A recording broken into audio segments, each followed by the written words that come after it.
13절 보겠습니다. 다니엘 4장 13절. 내가 내 침상에서 내 머리의 환상들을 보니 보라, 한 파수꾼 곧 한 거룩한 이가 하늘에서 내려왔는데 그가 크게 외쳐 이렇게 말하기를, 그 나무를 베고 그 가지를 자르고 그 잎사귀들을 흔들어 떨며 그 열매를 흩어 짐승들로 그 아래에서 떠나게 하고 새들도 그 가지에서 떠나게 하라. 그러나 그 뿌리의 그루터기는 땅에 남겨두어 철과 노새 줄로 동이고 들의 부드러운 풀 속에 두어 하늘의 이슬로 젖게 하며 그의 분깃은 땅에 풀에 있는 짐승들과 함께 있게 하라. 또 그의 마음을 인간의 마음으로부터 변하게 하며 짐승의 마음을 그에게 주어서 7대로 그에게 지나가게 하라.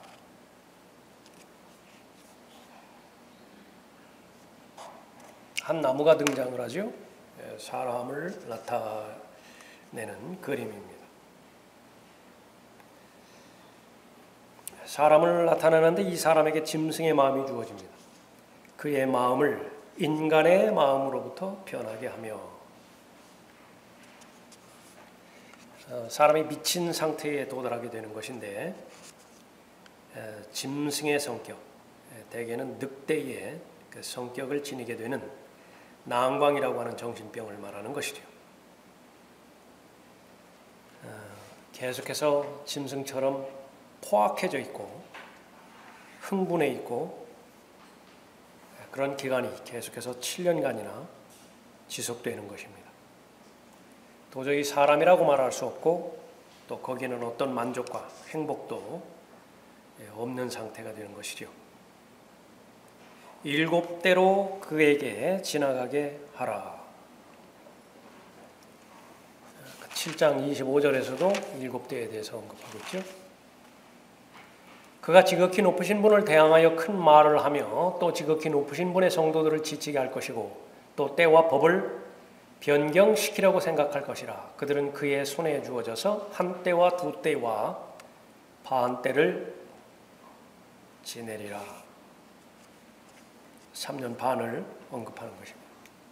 또 12장 7절에서도 내가 들으니 강물 위에 있던 세마포를 입은 사람이 그의 오른손과 그의 왼손을 하늘로 들어올리고 영원히 사시는 분으로 맹세하기를, 한 때와 두 때와 반 때가 되리니 그가 거룩한 백성의 권세를 흩어버리는 것을 마치게 되면 이 모든 일이 끝나게 되리라. 어떤 기간의 끝을 말하게 되는 것입니다. 이 똑같은 말을 요한계시록 12장 14절에서도 기록하고 있죠. 본래는 사람이었는데 짐승이 되어서 다른 짐승들과 더불어서 들에서 지내는 것입니다. 17절에 이 일은 파수꾼들의 칙령에 의한 것이요 거룩한 자들의 말에 의한 요구니, 이는 사람들로 하여금 지극히 높으신 분이 인간들의 왕국을 다스리며 그분께서 원하는 자에게 그것을 주시고 또 인간의 가장 천한 자로 그 위에 세우시는 줄을 알게 하시려는 의도니라 하였느니라.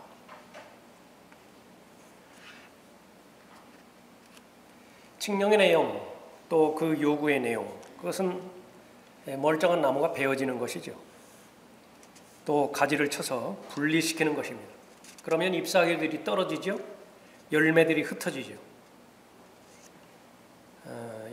나무가 베어지기 전에 나무 그늘에 머물던 짐승들, 새들은 갈 곳을 잃어버리고 흩어져서 달아나게 되는 것입니다. 심판이죠. 그러나 그 엄청난 심판이 내려짐에도 불구하고 남겨져 있는 것이 있는 것인데, 그루터기와 뿌리, 그것은 바로 철과 노수로 그 둘레를 묶어버리는 것입니다. 이것은 나중에 보면 그 나무가 회복되어지는 것을 말하는 것이에요. 그래서 욥기 14장 7절 이후에 보면 나무가 죽은 듯이 보이지만 다시 싹이 나고 가지가 난다라고 언급하면서 그의 대조에서 그러나 사람은 한번 죽으면 그것으로 끝이라고 하는 것을 기록하고 있습니다.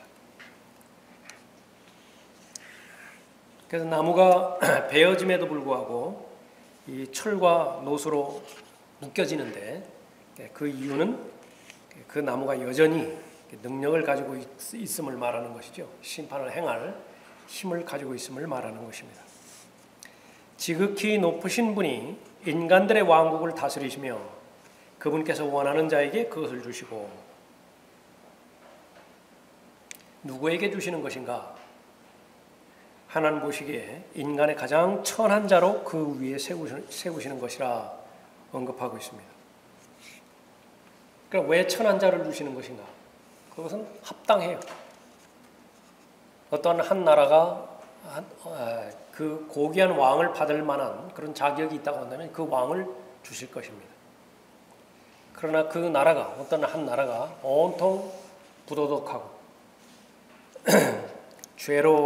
죄를 향해서 치닫고 그러면은 짐승 같은 흡사 마귀 같은 그 치료자를 주시는 거예요. 자업자득인 것입니다. 그것은 뭐 개인에 관련된 부분이나 그것은 교회도 역시 마찬가지죠. 교회가 성별을 계속해서 추구하고 있고 내가 거룩하니 너희도 거룩하라라고 하는 하나님의 말씀에 늘 머물러 있다고 한다면 그 하나님께서 왜 보석과 같은 사람들을 교회에 붙여주지 않겠어요? 그러나 교회의 목적도 잃어버리고 또 교회가 타락하고 그렇게 해버린다고 한다면 하나님께서는 더 이상 관심을 두지 않는 것입니다. 국가가 역시 마찬가지라. 18절에 나 느부갓네살이 이 꿈을 보았노라. 이제 너 벨트사살아 그 해석을 공포하라.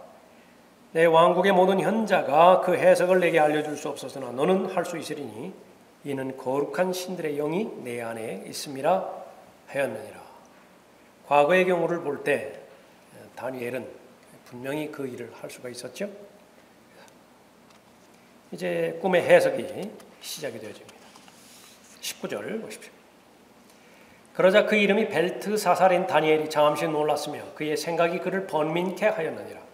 왕이 일러 말하기를 벨트사살아 그 꿈과 그 해석으로 너는 번민하지 말라 하니 벨트사살이 대답하여 말하기를 내 주여 그 꿈이 왕을 미워하는 자들에게 있게 되기를 원하며 그 해석이 왕의 적들에게 있게 되기를 원하나이다. 다니엘이 잠시 그 꿈의 내용으로 인해서 놀랐습니다. 하나님께서 보여주신 내용을 알아차린 것이죠. 그 놀란 결과 느부갓네살에게 말할 수가 없었던 것입니다. 그래서 이 내용이 왕에게 실현되지 않고 왕의 적들에게 적용되기를 원합니다. 그렇게 말하는 것이죠. 충성스러운 사람이라고 하는 것은 좋은 말만 들려주는 사람이 아니죠. 도움이 되는 말을 들려주는 사람을 말하는 것입니다. 사실에 입각해서, 진리에 입각해서 사실을 사실대로 말할 수 있어야 되죠. 그러나 그 동기는 진정 그 왕이 잘 되었으면 좋겠어요. 그 왕이 하나님으로부터 보호받았으면 좋겠습니다.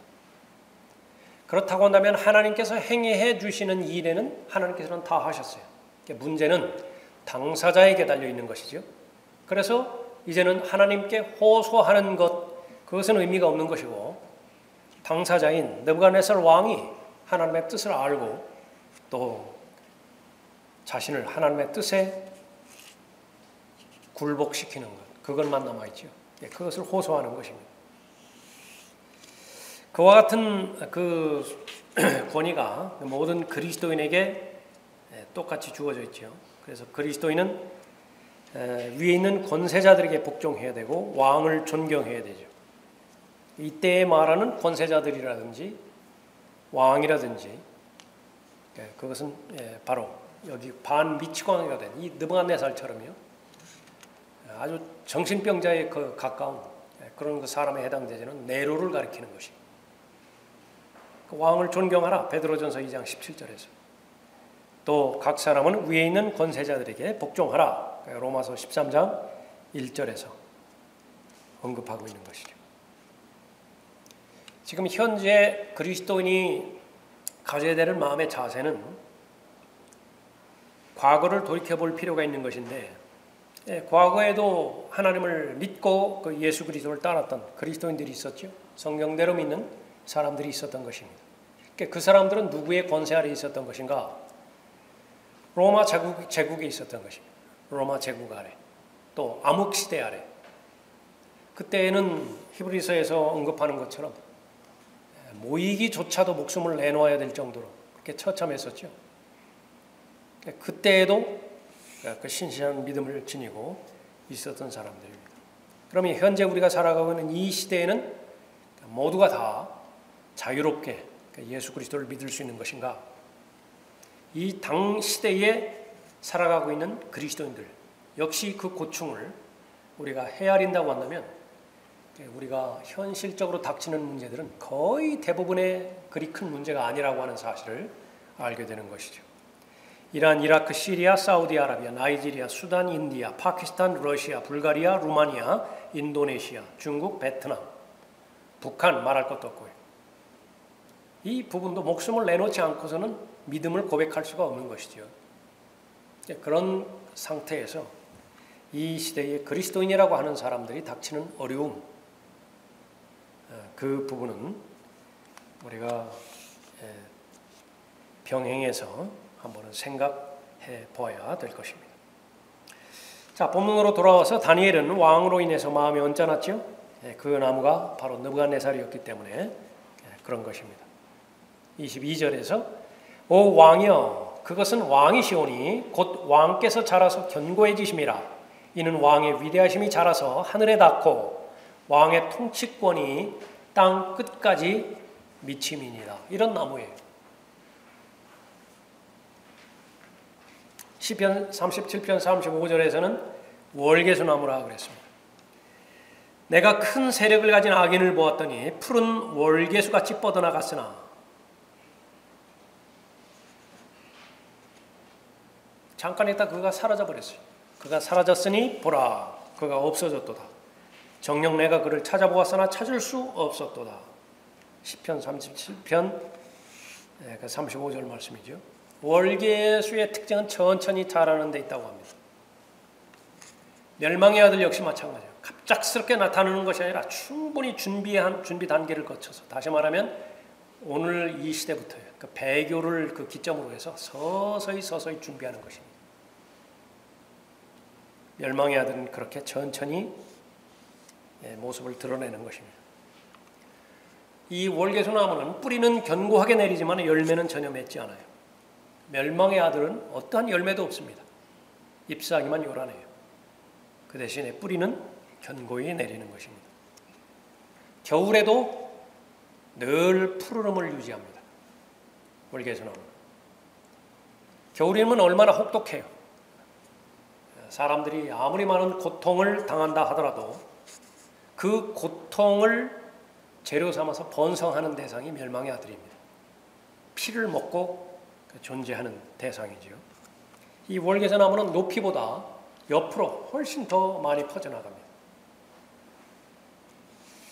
적그리스도 역시 마찬가지죠. 멀리 퍼져서 온 땅을 지배하는 것입니다. 그 푸른 월개수가 바로 느부갓네살이에요.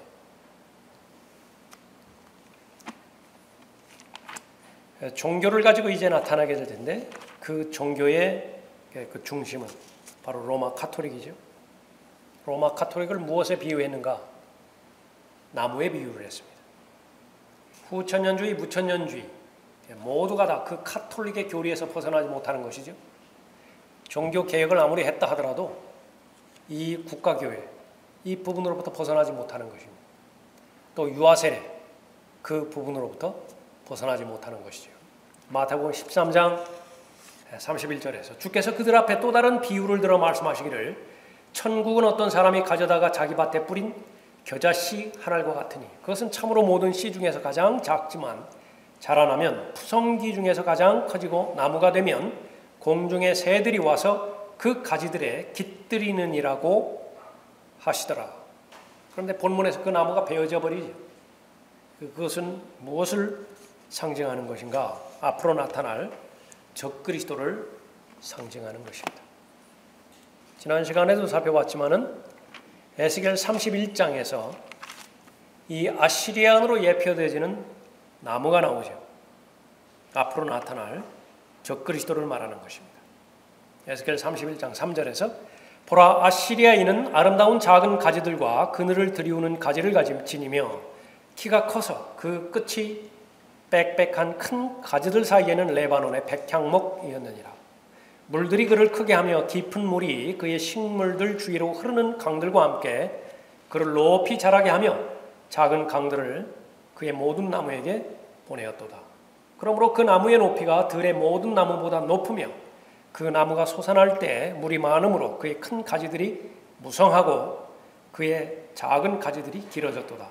하늘의 모든 새들이 그의 큰 가지들의 둥지를 만들며 그의 작은 가지 아래는 들의 모든 짐승들이 그들의 새끼들을 낳으며 그 그늘 아래는 모든 큰 민족들이 거하였느니라. 종교 통합이 앞으로 이렇게 될 것입니다. 얼마 남지 않았어요. 정치 경제는 물론이고 또 종교적으로 한 정부를 중심으로 해서 모이게 될 것입니다. 그 가운데서 적그리스도가 모든 것을 통치할 것입니다.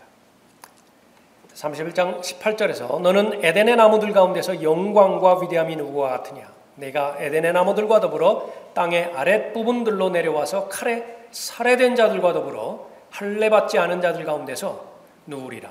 이것이 파라오와 그의 모든 무리니라 주 하나님이 말하노라.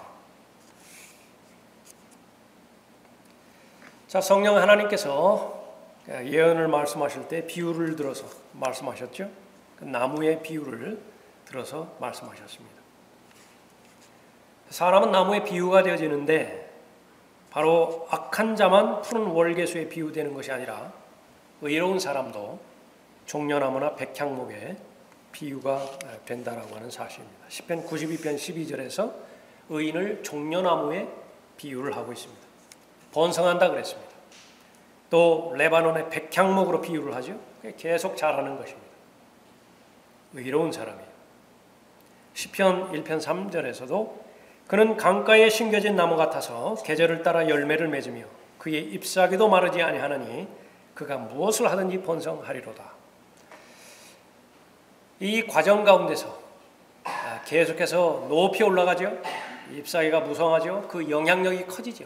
그것만을 가지고서는 그 실체가 악한 것인지 선한 것인지 잘 드러나지 않습니다. 끝에 가서 이제 그 종류가 판단되어질 텐데 이 씨에 관해서도 마찬가지죠. 독보리의 비유에 대해서도 마찬가지입니다. 그러니까 겉을 봐서는 구분이 안 돼요. 그래서 성령 하나님의 분별력과 그 능력을 통해서만 구분이 되어지는 것입니다. 그러니까 그 부분이 없다고 한다면 적그리스도를 하나님으로 섬기겠죠. 대환란 때 유대인들이 하는 짓입니다. 왜냐하면 하나부터 10까지 다 본다 하더라도 외모로만 판단해 보니까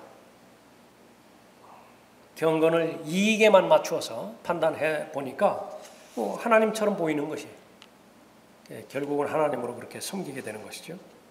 그래서 나무는 절대로 그 모습을 가지고 판단하는 것이 아니라 반드시 열매를 가지고 판단해야 된다고 말씀하시죠. 마태복음 7장 17절에서 이와 같이 좋은 나무마다 좋은 열매를 맺고 나쁜 열매는 나쁜 열매를 맺느니라. 좋은 나무가 나쁜 열매를 맺을 수 없으며 나쁜 열무가 좋은 열매를 맺을 수 없느니라. 좋은 열매를 맺지 못하는 나무마다 찍혀 불 속에 던져지리라 그랬습니다.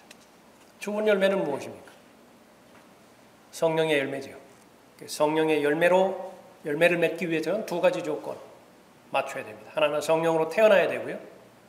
그러나 성령으로 태어난 것만으로는 성령의 열매를 맺을 수 있는 보장이 없습니다. 두 번째 조건은 성령을 따라서 계속 걸어가야 돼요. 성령을 따라서 행해야 됩니다. 왜냐하면 성령으로 태어난 다음에도 얼마든지 육신을 따라서 걸어갈 수 있기 때문에 그렇죠. 육신의 생각에 자신을 맡길 수도 있기 때문에 그런 것입니다. 좋은 열매를 맺지 못한다고 한다면 하나님의 판단은 하나예요. 그것은 쓸모없는 나무예요. 그래서 불 속에 던져질 것이라고 언급하고 있죠. 또 하나의 나무에 나무가 그렇게 그려주는 그 그림은 죽음과 부활을 이렇게 알려주는 것입니다. 매해 겨울마다 나무는 죽지요. 잎도 떨어지고 다 열매 없는 것은 물론이고 그러니까 죽은 것 같아요. 그러나 시간이 가서 이제 봄이 찾아오면 다시 푸르른 녹색으로 나무 전체가 다 뒤덮여지는 것입니다. 생명으로 돌아오게 되는 것이죠.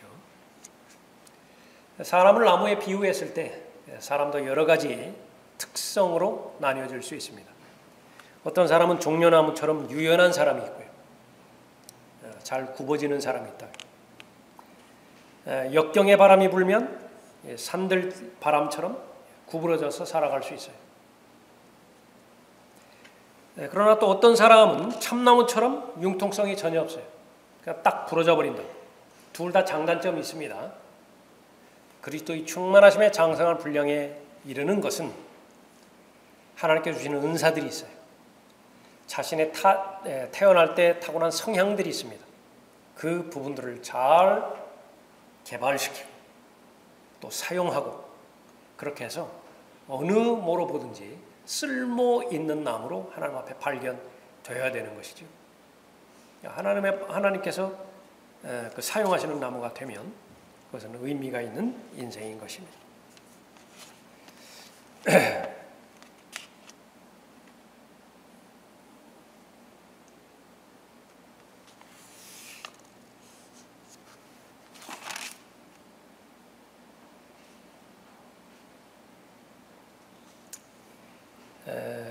22절 보겠습니다. 오 왕이여 그것은 왕이시오니 곧 왕께서 자라서 견고해지심이라. 이는 왕의 위대하심이 자라서 하늘에 닿고 왕의 통치권이 땅 끝까지 미침이니이다. 어디에 닿았느냐 그러면 하늘에 닿았다라고 말하는 것이죠. 그런데 성경에서는 이 부분들을 부정적으로 언급하고 있습니다. 왜냐하면 하늘에 올라가기를 좋아했던 그 루시퍼가 기록되어 있기 때문에 그러죠. 하늘에 닿기를 바라는 마음에서 하나가 되기를 그렇게 간절히 원했던 바벨탑의 기록이 있기 때문에 그렇습니다. 그래서 하나님의 인도함을 받지 못하는 모든 사람의 욕망, 그것은 높아지기를 원하는 것인데 하나님 없이 하늘에 닿기를 원하는 것인데 그것은 모두가 다 마귀의 속성입니다. 그래서 느부갓네살은 자신의 아버지인 마귀를 본받기를 원하는 것입니다. 땅 끝까지라고 하는 말, 그것은 땅의 가장 먼 최극단까지라고 하는 그런 의미를 말하는 것이죠. 땅이 끝나면 무엇이 있죠? 바다가 있습니다. 그 세상 전부를 설명할 때 표현하는 그 표현법입니다. 느부갓네살의 경우 그 바다는 지중해 홍해 페르시아만이에요. 그래서 바다로 다 둘러싸여 있고요. 그 바다와 맞닿아 있는 땅 끝, 그것을 바로 오늘날로 말하면 알려진 세계입니다.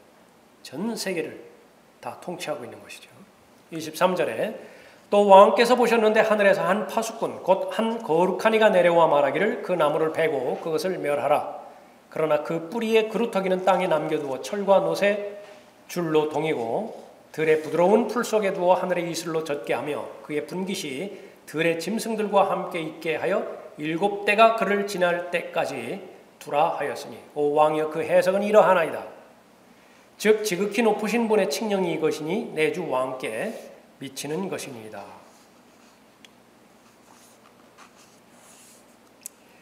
파수꾼들의 칙령, 그것은 지극히 높으신 분의 칙령이라고 그렇게 말하고 있죠.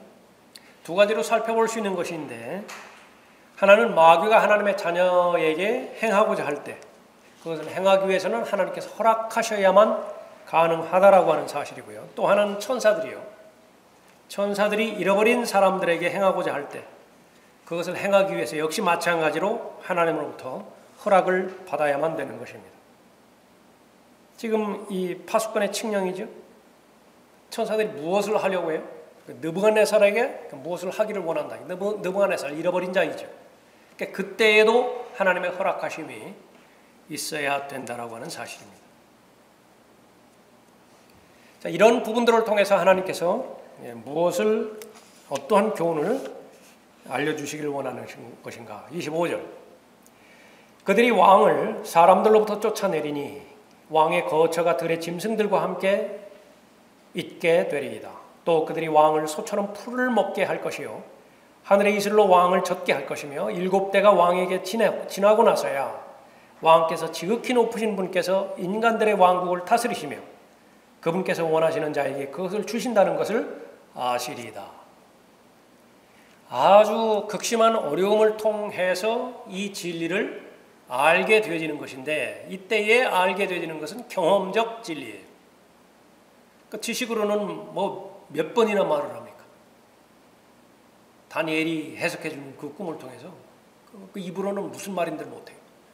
그러나 이 지식을, 이 진리를 자신의 개인적인 경험으로 가져오기 위해서는요, 이것이 이 타락한 본성을 지니는 모든 사람의 약점이지만은 당해봐야 돼요. 그래서 어리석은 상태에서 현명한 그 상태로 이게 오기 위해서는요, 많은 것들을 잃어버립니다. 시간도 잃어버리고 건강도 잃어버리고 많은 기회도 다 잃어버려요. 나중에 고백하는 것입니다. 하나님은 한 분 주시라. 여기 마찬가지로 느부갓네살도 역시 마찬가지죠. 지극히 높으신 분께서 인간들의 왕국을 다스린다.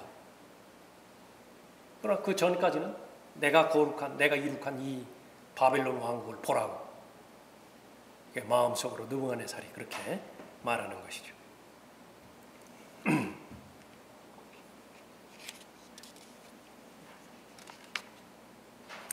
느부갓네살은 소처럼 되어서 그 소들과 함께 7년간 풀을 먹어야 됐습니다. 그 왕을 호위했던